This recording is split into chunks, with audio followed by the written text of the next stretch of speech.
Okay, so just to say thank you to Dr. Frost and Andrew Blackett for this wonderful PowerPoint. We're going to be learning about the Travelling Salesman problem today. So as you know, so far we've covered algorithms, graphs and networks, algorithms on graphs, route inspection, and now we're doing the Travelling Salesman, and then we only have 2 chapters after this to go, and then we've completely finished D1.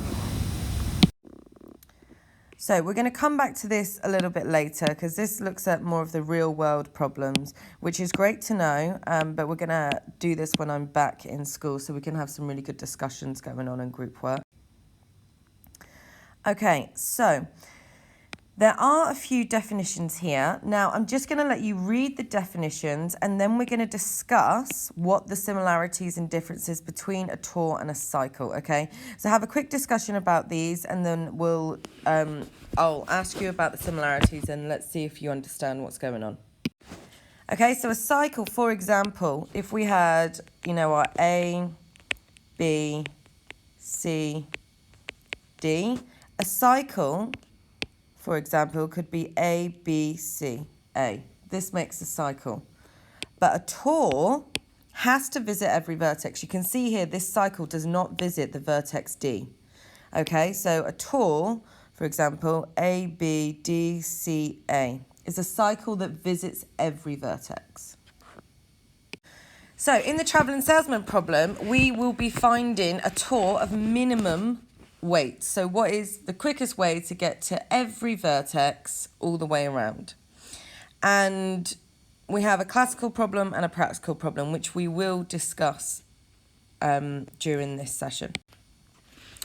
So when we've used Dijkstra's algorithm, for example, it's very simple. You follow a set of rules. We are going to be following a set of rules. The only difference is there is no quick algorithm to solve this, okay? We're going to find an upper bound. We're going to improve the upper bound to get the best upper bound. We're going to find a lower bound, improve the lower bound, and then we're essentially going to have an interval where we have the optimal solution.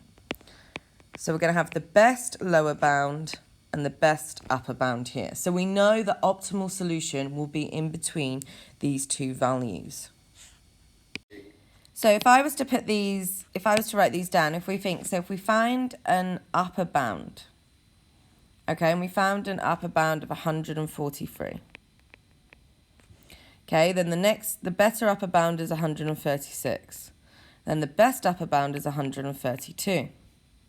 Then for the lower bounds, the lower bound we found is 112. Then a better lower bound is 115. And then a better lower bound is 130. Nope.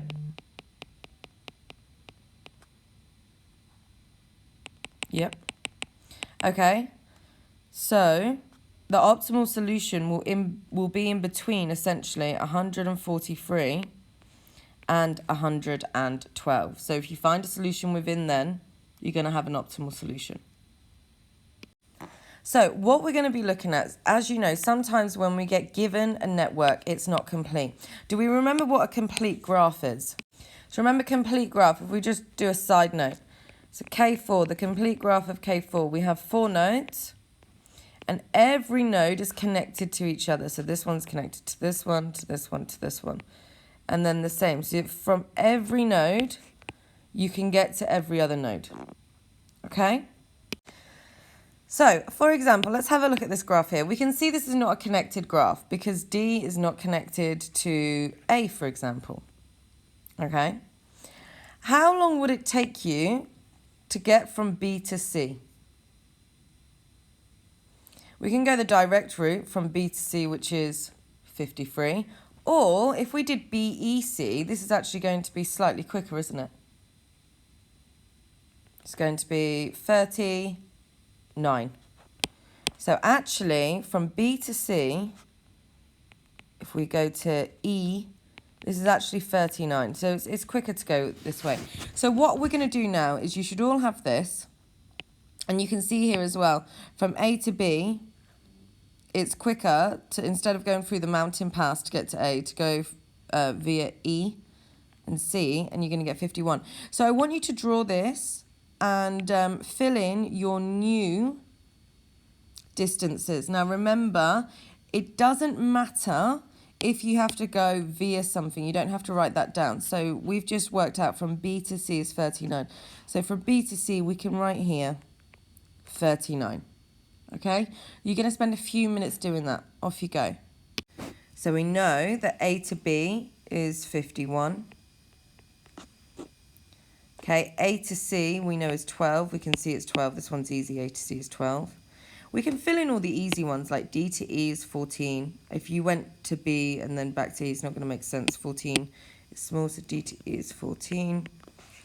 C to D. So C to D, 18 plus 14 is 20, 32.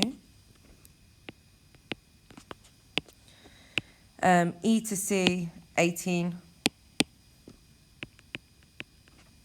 B to D is 19. If I went via E, it wouldn't make sense. B to E, 21. A to E is 12 plus 18, which is 30. And then D to A, the quickest would be this way. So 30 plus 14 is 44. What we're now going to do is transfer this onto the matrix. So here we have a matrix for this. So what we've just done is we've done the graph. We're now going to, have a look and do this. Now, here is a set of instructions, and you're just doing this by inspection. You're just looking from A, and if I was you, I'd always start from A and see where we get to. So we know that A to B, the quickest way is 51. And instead of going through the mountain pass, we're going E, C, A. A to C is 12. A to D is 44. And A to E is 30. Okay? Now, I'm not now going to do B. I can do B here, but what you'll notice, this is like a line of symmetry here. Whatever you write here is going to be the same here. So you know here, this is still 51, 12, 44, and 30. Okay? And then B to D is 19. B to E, 14. So here I know I can write 39, 19, 14. Now, D to C is 14 plus 18 is 20, 32. C to E is 18. And D to E is 14. So now I can also write them here. Yeah, thank you. I did a mistake there. Sorry, guys. B to E is 21. B to E is 21. I looked at B to D. 21, 21, 14. Okay, so now we have the complete graph. And as you know, the matrix will always be symmetrical about this line here. Okay? Very quickly, we're going to do a test your understanding. Sometimes in exam questions, they'll give you an incomplete graph, and it will say complete the matrix. So you need to fill this in. Now remember, even though there's 4 boxes for you to fill in, do you have to fill in all 4? No. Well, you do, but sorry, do you have to calculate all 4? No. You only have to calculate 2 because you know that this is symmetrical. Okay? Or it might be better. So that you know that this blue one is PF. That's the same as PF there. You know that this red one is OT. This is also TO-OT. So, test your understanding. So, let's have a look first at T and O. So, T to O. So, essentially what we're doing is we are creating here from T to O. Now, what is the quickest way? So, the way I like to see this, do you know what this reminds me of? Vectors. So from T, how do I get to O? So I could go TPO, which is 3 1/4. I could go TFO, which is 3 1/2. I could go TMPO, which is 3 1/2 again. I think 3 1/4 is the smallest. And we're doing this by inspection, okay? Right, the next one is PF, which is here. Now, how do I get from P to F? So we could do OF, which is 3 1/4. We could do, PMF is 3. I think 3 is the smallest. Okay, so I've now filled this in. Okay, so remember, we haven't actually started working on the problem yet. All we're doing is making sure that we can create a complete graph and fill in the matrices, okay? It's vital that we make sure we get the minimum, okay, the quickest way on this matrix so that when we are solving the problem, we get a correct upper and lower bound. So this step is crucial before we start the algorithm. Or you could start the algorithm and you're only going to receive method marks. So we are going to do some practice. We're not going to do practice from this. I found some pages of a book. So next page. We're going to start by finding an upper bound by using a minimum spanning tree. So we can, to find a minimum spanning tree, we know we can either use prims or Kruskal's, okay? And then what we're going to do is once we've found a minimum spanning tree, we're going to double this. I'm not going to read through the instructions. I'm just going to show you, and then it will make your life easier. So first of all, if we use Kruskal's to find a minimum spanning tree, so we know we have to order all the arcs. So the smallest one is ED. Oh, big mistake there. DE. Try and keep it in alphabetical order, which we will keep. Okay, so we know we have DE. So I'll put that here. Oh, actually, no, I'll draw it here, sorry. DE. And then the next one is AE, which is 5. We'll keep that one. Then we have BC, which is 5. We'll keep that one. Now, if I was to do AD, I'd have to reject because it's going to make a cycle. AD6. I'm just going to put a huge R there. Okay, we can do DB, which is 6. Did we then connect them all? Yeah, we did. Perfect. Okay, so now, and then I'm just going to put reject rest. Brilliant. So there we have. We've done Kruskal's. Sometimes we won't have a question which says do Kruskal's. It will be part of this type of question. So if we have a look, we have an initial upper bound, okay? And we know we have 4.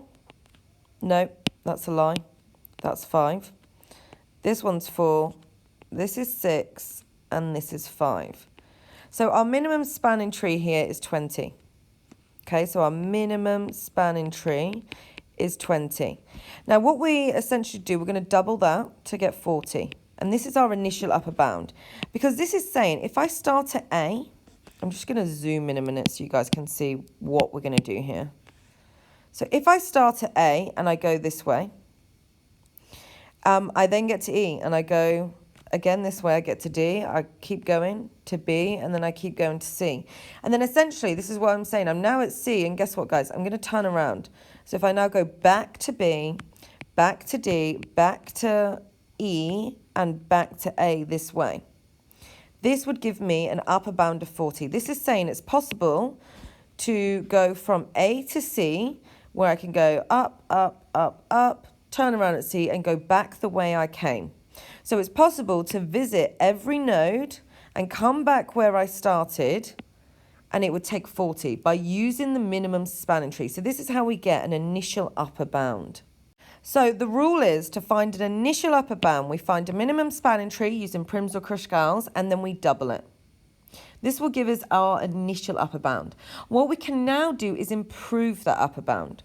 For example, if we have a look, it's from B, E, and D. This is 15, isn't it? 15 there, 15 back. We can actually do a shortcut because we know we can get to A to B. So now these shortcuts are all done by inspection. This is all done by inspection. You're looking and you're trying to find a shortcut. So if I think about it this way, I could go from E up this way. Sorry, from A to E this way. That's 5. I can go from E to D this way. That's 4. From D to B this way. That's 6. From B to C, which we know is 5. I'm at C. I go back again. That's an extra 5. Instead of going all the way from B, D, E, A, I can just go straight from B to A, which I know is 7. And now I am back where I started. Okay, so if I was to add this up, I have my minimum spanning tree of 20, plus 5 is 25, plus 7. So my improve upper bound is 32. Do we have any questions? Okay, so the example we just did was just using a network. Now you will notice that in actual fact, all the exam questions we do will always start with a matrix. They all do. So part A says, okay, use Prim's algorithm starting from A to find a minimum spanning tree for this table. You must list the arcs that form your tree in the order that they are selected. So step A, we should all be very confident doing step A. So remember, we delete A. Okay. We look for the lowest one in A, which is in fact 70. So remember AD 70. Now D is the second place, so we delete D. The only 2 columns we can look in now is A or D. The smallest one is 95. So E is the third place, and this is AE 95. Okay, we delete E. Now I can look in A, D, or E for the smallest number, which is 125, which is B, so that's the 4th place, so that's DB, 125, delete B. Now I can have a look in A, B, D, or E for the smallest number, I think it's 150. This is DC, well, CD. Delete C, that's the 5th place. And then the smallest number is 155, which is FC,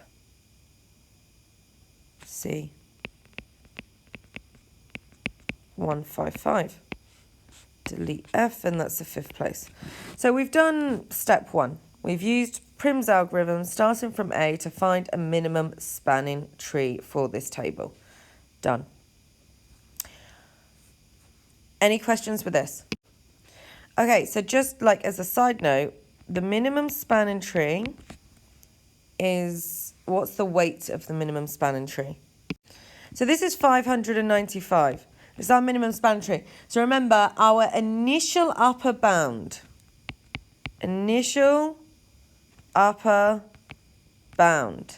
is double this, okay? Which is 1,190. Because once we find the minimum spanning tree, all we do is times it by 2. Okay, it hasn't asked us to do that yet, but this is just to make sure we're happy from what we did on the slide before. Okay, so that's a bit of a side note. We might need it later in the question. Okay, the next one says, part B, draw your tree using the vertices given in the diagram below. So we're going to draw our minimum spanning tree. I nearly said Spider-Man then. Right, AD is 70. AE 95. DB is 125 DC, 150 FC. Now what I'm going to do is I'm going to draw it like this. I don't want any of them crossing over, so it makes my life easier. Okay, so there we have. I've drawn my minimum spanning tree. Okay, so now what I'm going to do, part C says, state the length of the initial upper bound and use shortcuts to reduce the upper bound to below 1,000. So this is exactly what we're saying. Our initial upper bound is double the minimum spanning tree. So it says state the length of the initial upper bound. Check, we did it there. And use shortcuts. Now this is using shortcuts. So a handy trick is to redraw the network in a straight line. So we know that D goes to quite a lot of places. So F, we know goes to C. C goes to D. D goes to a lot of places.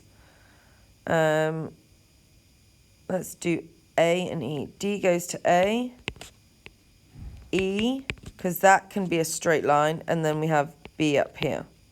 Looks something like this, if I was to draw this in a straight line. Okay, so then now there must be a shortcut. Instead of going, because this is essentially what's happened, we're going A, E, A, D, B, back to D, C, back to F, back to C, back to D, A, E. That's what's happening when we double it. We don't want to do that. So there must be a way where we could do E, A, D, B. Maybe we could go straight to F, C. Like, how is this going to work? Okay, so how could we use shortcuts to do this? Because currently, for example, if we are starting at F, okay, and finishing at F, we would essentially have to go F to C, C to D, D to B, B back down to D, D to A to E, and then we go E to A to D, D to C, C to F. So you can see we've repeated each arc twice, okay? That's not what we want to do. We want to try and now find a different one. There are loads of different options, but it states in the question we have to go below 1,000. We're currently on 1,190, so let's see if we can go a different way. So let's go, for example, F to C, C to D, D to B and back, to A, to E, and then we could go from E to F. Let's see how that works out. So E to F, if I look on here, I'll just rub some of this out so we can see what's happening. E to F is 215. Okay, so essentially what we've done is F to C, 155, C to D, 150, B to D, 125 there and back, so twice, D to A, 70, A to E, 95, and then 215 to go back from E to F. Now, if we add all this up, sorry, we're going to get 300, 400, 5, 650, 650, 720, 7, 8, 9, 935, I calculate that too. Is that right? Someone check my maths, please. Okay, so we can see here, even though there are many options, we have found an option which is below 1,000. So there we go. We've done the first part. And remember, we're going in this direction. BD, we go up and down. Then we carry on in this direction. And there we go. So you can see how we've improved our initial upper bound. What I would like you to do now is to test your understanding. So here we have a matrix. This one is all filled in for you, and I want you to start at A, and I just want you to find an initial upper bound for the Travelling Salesman problem for this network. So just find an initial upper bound. 5 marks, but it's not really. 3 marks, let's say 3 minutes. Off you go. So here we have, it says starting at A, so I'm going to delete row A. Look for the smallest one, which is 69. So AE 69. E is the second one I'm going to. Delete the row. Then I think it's 75, which is AC 75. Delete. Now I have 77. Which is BE 77, 82, 5, which is AD, 82, and then 88, which is EF. Okay. Okay, so the minimum spanning tree total is 391. So that would mean an initial upper bound. We double this. 782.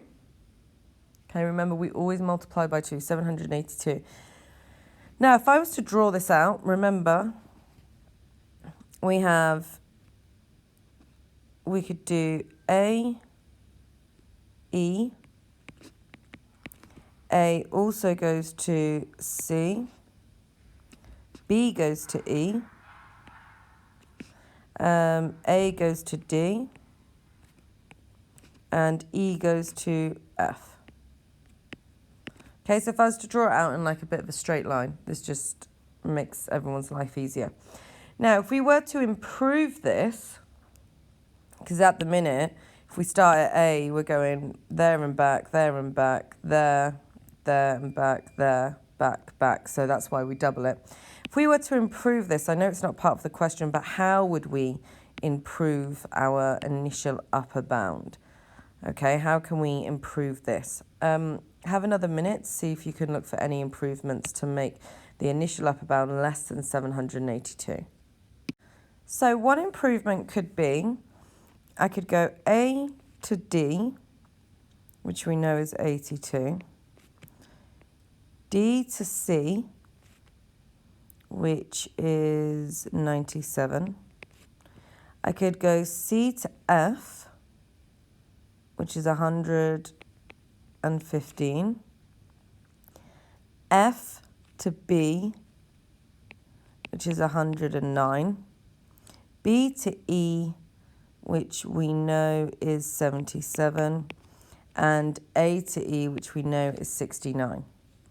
Now, if I was to add them all up, I'm sure I'd get an initial upper bound lower than 782. Can someone add them for me, please? So you can see this is 549. And this is just by doing some, slight adjustments by inspection.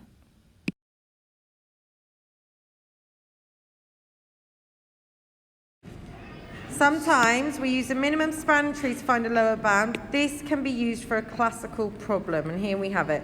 Okay, it says on the rules, if the lower bound is a Hamiltonian cycle, then you found an optimal solution.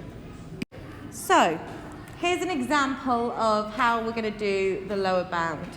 Now, in the questions it will say, for example, by removing Los Angeles, find a lower bound for the travelling salesperson for this network. So step 1, we remove Las Vegas. You can see this is a new diagram drawn with Las Vegas being removed. In the exam, they won't get a new diagram. What you do is you just cross out LA like this. Okay, nice and simple, that's all you do, okay? This is the exact same table as this one. We've just removed them. So now we do prims as normal. So, We are going to start at LV using prim. So this is the first one. The smallest is 2402. So DC is the second one. Oh, sorry, I forgot to cross out. Smallest is 226, which is NY.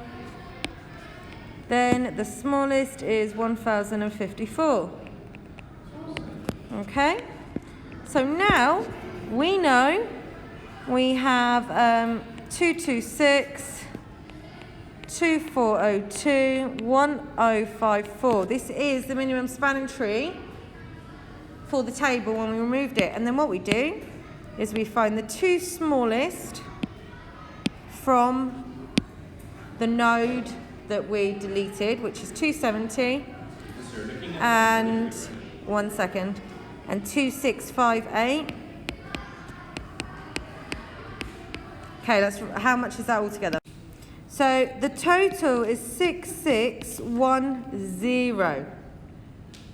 Okay, but what does that even tell us? Have I even written this out correctly? Yes. I haven't written it out correctly at all. No, I mean the arc selection is written. Yeah, where is my arc selection? Yes, it's in the question. Well, lucky for me I didn't have to write it then, wasn't it? Okay, so now we just have to draw this, okay? So if you think about it, we've got LVDC, DCNY, DCM, yep? Okay, that is the three that we have here. But we do need to write down these two here, okay? So 270 is what?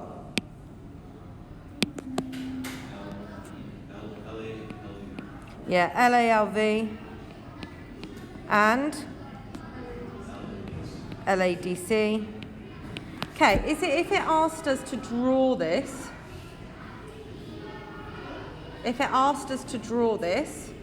okay, we start by drawing this one here. So, here we have DC to NY. DC to M, DC to LV.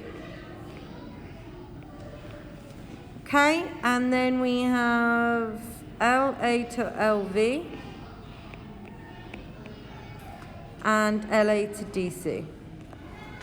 Perfect. Everyone happy with that? So the lower bound is 6,610. Okay, done. And then these are the two arcs we added on at the end. So, test your understanding. By deleting vertex B, find a lower bound. So this time, you have to delete B. Now, you do prims on the remaining matrix, and then we add the two shortest distances from B. Okay, are you ready to test your understanding? Off you go. Okay, I can't remember why I already recorded, but it says delete row B. So we are going to delete row B. It then says, starting from vertex A, apply prim. So if we start at A, we cross out A. A is the first place we visit. The smallest is 70. So AD, 70. Cross out D. D is the second place we visit. I look down the columns of A and D. A has 95. AE, 95. Cross out E. It's third place. Smallest is it 150? Yeah. Okay, DC, 150. Cross out that. C is the fourth place. And then the smallest is 155. Perfect, which is CF 155. Okay, and we've listed them in order and weight. So then we look at the cheapest way to connect B, which is basically saying we want the smallest two from B. Now we know the smallest two, if I go back to B, is 125, which is BD. 125, and AB 135. So we've done that. When we add these all together, what do we get? 730 kilometers. So 730, absolutely correct. How many marks is this? It then says a shorter route is opened up between town B and E of length 100, and also between town B and F of length 95. Calculate the new lower bound. Okay? So, first of all, if we from B, because they're both from B, right? We had 125 and 135. Now it's 195. Okay, so we've reduced it from 260 to 195. 65 we've reduced it by, right? So that means we're going to do 730 minus 65, which is 665 kilometers. And it now says, so now it's going to be BF and BE. And it now says, is this optimal or not? Okay, the only way to find if it's optimal is if it creates a cycle, essentially. Okay, so let's see. We had AD, AE, DC, CF, BF. Oh, look at that. BF and BE. This is a special type of cycle. This is called a Hamiltonian cycle. So this is an optimal solution. You get an optimal solution if you get a Hamiltonian cycle. As you can see, we have visited each node once, and we started back where we were. Okay, so Hamiltonian cycle is optimal. Hamiltonian.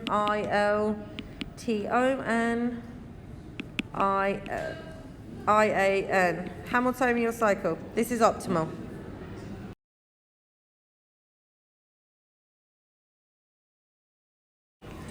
So here we have the nearest neighbour algorithm to find the upper bound.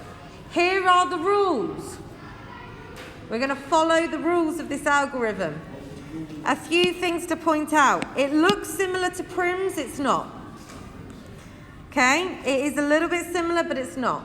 The nearest neighbour will find a Hamiltonian cycle. We will find a cycle. Okay? And you remember in Prim's, when we look down the columns, we can look down at any of the ones we've visited before. With nearest neighbour, we can only look at the column that we just visited. That's why it's called the nearest neighbour. It's a bit like... No, it's nothing like Kruskals, actually. Don't listen to me. Right, we're ready. So, here we go. What we're going to do is to find an upper bound starting at LA. Is everyone happy? So this is completely different to Prim's, looks similar, but isn't. Same, but different. Start at LA. So LA is number 1. Cross number 1. The smallest in LA is 270. So, cross out LV number 2. Guess what, guys? We can only stay in number 2 now. Look down column 2. Which one's the smallest? 2402. Cross it out. Then, this is number 3. Tell me, can I look in number 2 or 1? No. Only number 3. It's the smallest anyway. Okay, and where am I now? In number 4. Tell me about number 4. I've only got this one, haven't I? Okay, which leads me to M.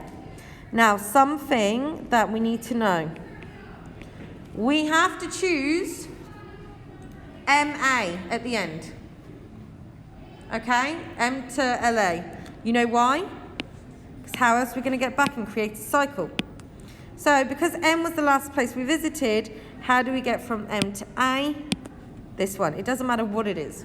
We have to choose it because we have to go round. Do you understand? Yeah? So the path is really simple. We look at the top. We know we went LA to LV to DC to New York to M back to LA, did we not? This is our Hamiltonian cycle.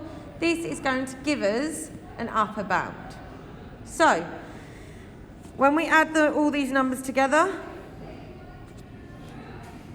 okay, 6,910 miles.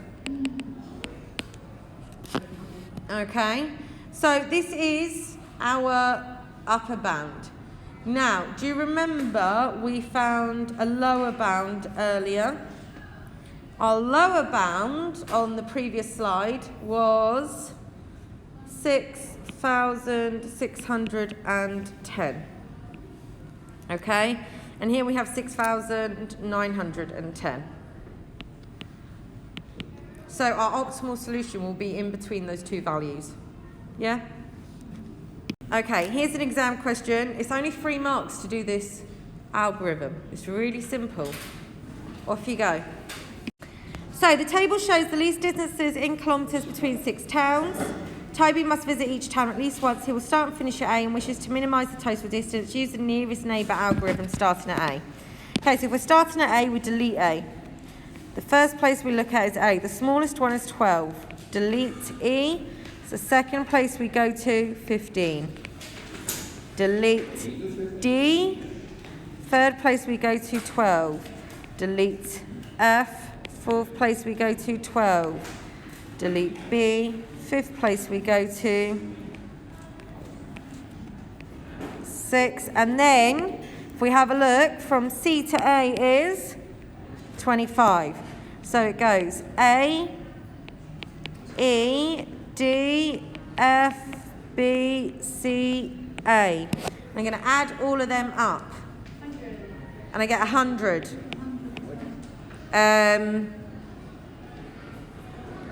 Does it say anything about kilometres or miles?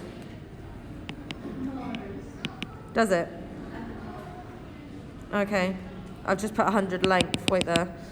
100 kilometres. Now that is the answer, and that is also 100.